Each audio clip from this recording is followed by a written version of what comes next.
Les graines de chia, on a l'impression que tout a déjà été dit, n'est-ce pas? Et si, en réalité, ce super aliment cachait un mode d'emploi bien précis pour optimiser notre biologie? Aujourd'hui, on va décoder ensemble le protocole qui se cache derrière ces toutes petites graines. Si l'un de ces 3 points est un objectif, alors on est exactement au bon endroit. Parce que, figurez-vous, la nature a conçu les graines de chia pour répondre très spécifiquement à ses besoins. Alors, on va oublier un instant la simple graine qu'on saupoudre sur un yaourt. On va plutôt la voir comme un outil de haute technologie biologique, un outil dont on s'apprête à révéler tout le potentiel. Voilà notre feuille de route pour aujourd'hui. On peut voir ça comme un briefing de mission. On va décortiquer chaque étape de ce protocole pour une maîtrise totale, de la science derrière la graine, à son application pratique, et bien sûr, jusqu'au verdict final. Bon, commençons par le commencement. Comment ça fonctionne, concrètement? En fait, tout se joue au niveau de notre muqueuse intestinale. C'est à partir de là que cet outil va pouvoir réguler des systèmes absolument clés de notre corps. Le point qui est vraiment crucial ici, c'est ce double effet. D'un côté, on a une stabilisation de la glycémie. En gros, ça permet d'éviter le fameux coup de barre de l'après-midi. Et de l'autre côté, on a un véritable système d'irrigation à libération prolongée pour le corps. Ça assure une hydratation en profondeur et un transit juste parfait. Allez, maintenant on regarde sous le capot. Qu'est-ce qui rend cette graine si puissante? Eh bien, tout est une question de composition moléculaire. L'élément star, le héros de l'histoire, c'est le mucilage. Retenez bien ce nom, c'est une fibre soluble qui, dès qu'elle touche de l'eau, se transforme en un gel, et c'est ce gel qui est à l'origine de la quasi-totalité des bienfaits du chia.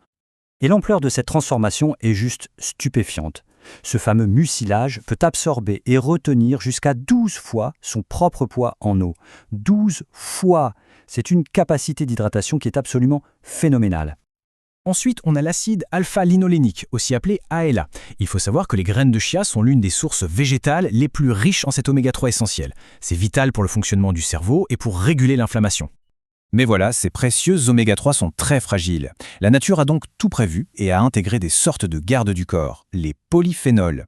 Ces antioxydants, comme l'acide chlorogénique et la quercétine, ils protègent les graisses de l'oxydation et garantissent leur intégrité.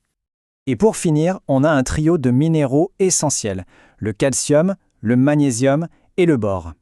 Ils travaillent en synergie, ensemble, pour jouer un rôle vraiment critique dans la solidité et la structure de nos os. Attention, on aborde maintenant une étape absolument cruciale. C'est le paradoxe de l'activation. C'est là que beaucoup de gens se trompent. Une mauvaise préparation peut non seulement annuler tous les bénéfices, mais elle peut même être carrément contre-productive.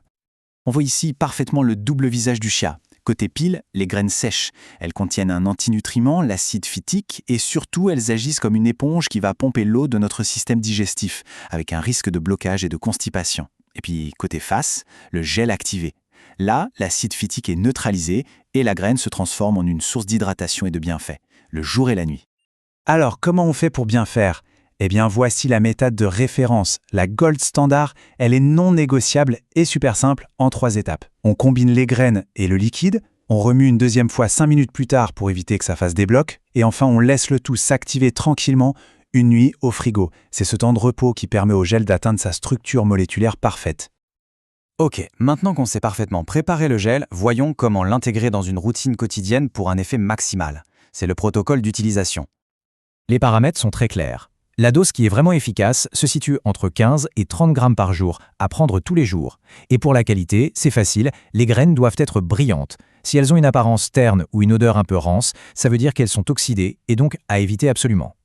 Le timing aussi a son importance, c'est même stratégique. Consommer le gel de chia le matin, c'est l'idéal. Pourquoi? Parce qu'il va tapisser et préparer le système digestif pour toute la journée, tout en fournissant cette fameuse libération d'énergie lente et stable qui est si précieuse.